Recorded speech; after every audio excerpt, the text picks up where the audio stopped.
This is Dewalt box beam level.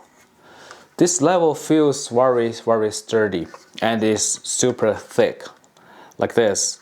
If you put that in your hand, my hand's a little bit small, you feel like you cannot grab it like really good, but actually have a handle like this. This is not a magnetic level, so even the surface looks like it, but it's not.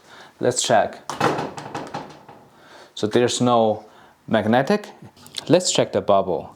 It is so clear, and here it got reinforcement plate. The outside of the handle is made of plastic, and the middle part, when I grab it, it is actually rubber. It feels good in hand.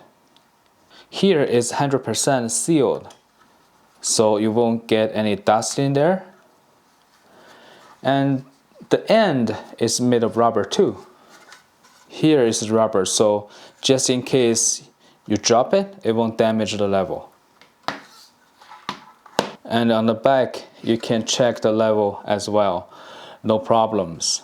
So there are two things that I think it can improve. The first one, if they can add the magnetic, that would be perfect.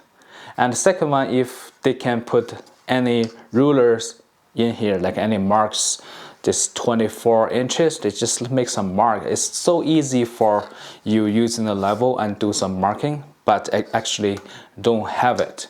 Alright, this is the hands-on review of the Dewalt box beam level. I hope this video is helpful. Thank you for watching.